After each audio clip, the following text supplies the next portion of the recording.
On est bien en terre de Camargue. Votre chronique Santé Bien-être, c'est tout de suite sur Delta FM.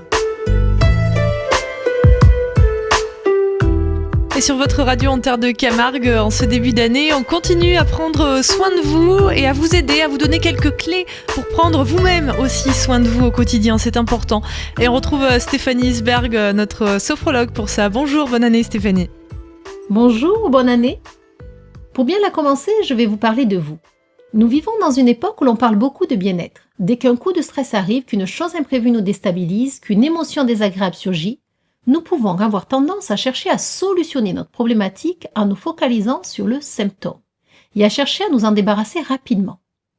Nous sommes nombreux à nous intéresser au développement personnel, à expérimenter différentes techniques de bien-être, à lire et même remplir nos bibliothèques de livres pour mieux vivre, mieux gérer notre stress, nos émotions, renforcer notre confiance. Mais est-ce vraiment suffisant ? Pour nous sentir bien, épanouis dans notre vie, nous avons tous besoin de nous adapter. Et nous nous adaptons en permanence. La vie est mouvement, la vie se compose d'imprévus, de chamboulements, de rebondissements, de silence aussi parfois. Nous savons bien que nous ne pouvons pas changer les événements de notre vie. Par contre, nous pouvons changer notre façon de voir les choses, notre façon de les vivre. Nous avons en nous les ressources et les capacités nécessaires pour nous adapter. Or, parfois, nous en oublions les bases. Prenons l'exemple d'une promenade en mer. Si j'ai un bateau tout confort, robuste, bien entretenu, je vais engrammer de cette sortie la beauté du paysage, l'odeur iodée de la mer, la caresse du vent sur ma peau ou les doux rayons du soleil. Vous y êtes là ? Un pur moment de bonheur. Si je fais la même promenade avec un bateau rudimentaire, non entretenu, qui s'arrête toutes les 2 minutes, si je dois galérer pour le redémarrer, je retiendrai surtout la crainte que j'avais de ne pas revenir à bon port, les tensions dans mon corps et une sensation de chaleur peut-être insupportable. J'en garderai un souvenir horrible. Cette balade en mer représente notre vie, ce que nous vivons au quotidien avec ses mouvements, ses facteurs extérieurs. Et ce bateau, c'est nous, c'est notre corps, notre physiologie.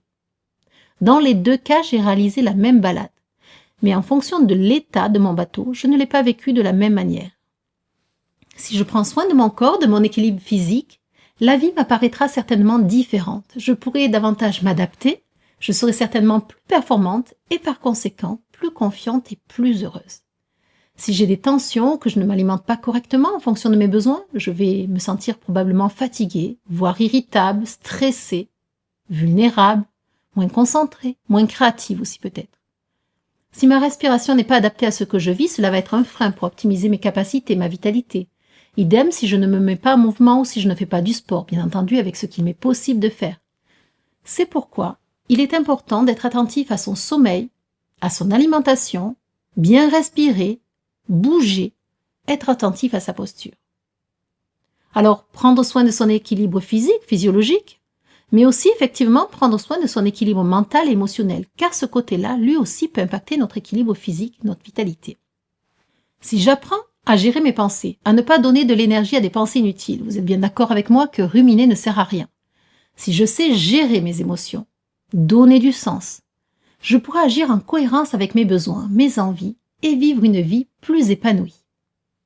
C'est seulement en prenant en compte l'ensemble, la totalité de ces aspects que nous pourrons vivre notre vie de manière plus positive, plus heureuse.